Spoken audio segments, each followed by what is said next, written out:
Je suis pas Whitney Houston, quand Serge Gainsbourg, ivre, faisait appel à la police pour rentrer chez lui. C'est ce mercredi 20 septembre que la maison de la rue de Verneuil a ouvert ses portes aux fans de Serge Gainsbourg.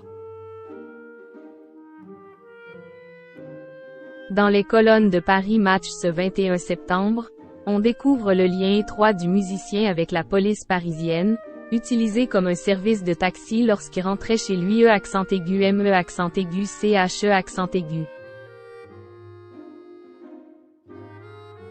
Cette fois-ci c'est chose faite.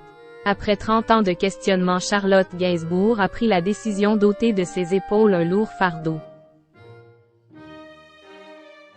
Elle a sauté le pas et partage désormais la mythique adresse du 5 bis rue de Verneuil avec les fans de Serge Gainsbourg.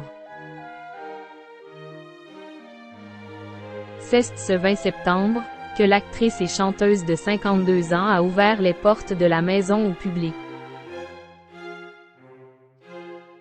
L'aboutissement d'années de travail et d'un long cheminement pour laisser au grand public la possibilité de rentrer dans l'intimité de son père, disparu dans la nuit du 1er au 2 mars 1991 des suites d'une crise cardiaque.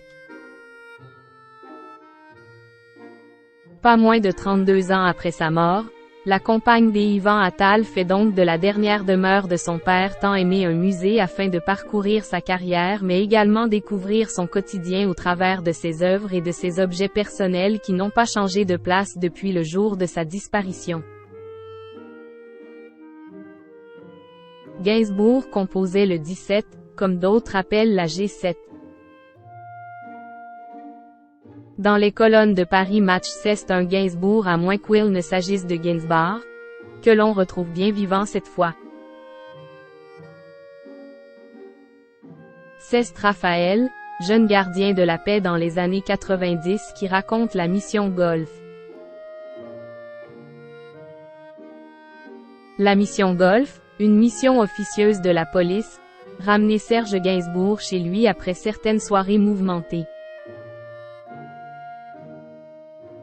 L'artiste à la posture éternellement rebelle avait pris l'habitude de composer le 17, comme d'autres appellent la G7 raconte Paris Match. Le préfet était au courant, la hiérarchie couvrait mais bien sûr aucune trace écrite de cette curieuse tradition. L'équipage disponible et surtout volontaire se rendait à l'adresse indiquée, généralement le Palace, les bains-douches ou le bus Palladium pour le ramener à son domicile.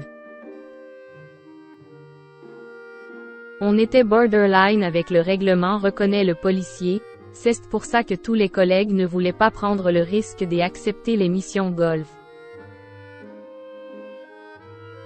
Rapidement devenu parmi ses préférés, Raphaël a sympathisé avec le chanteur qui connaissait la règle.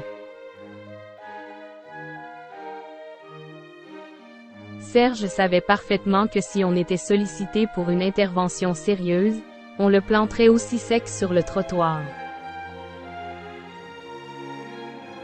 Serge Gainsbourg s'amusait de ce petit privilège et appréciait comme un enfant que le gyrophare soit enclenché. Mais le deux tons encourageait-il. « Je suis le seul mec bourré de Paris qui appelle la police quand il veut rentrer chez lui », se vantait-il. Ce à quoi le flic amusé répondait « Je ne suis pas Whitney Houston. Si tu nous parles mal tu descends de la voiture. » L'ancien gardien de la paix était à son enterrement avec nombre de ses collègues. C'était un mec bien, pas pédant, qui nous traitait bien.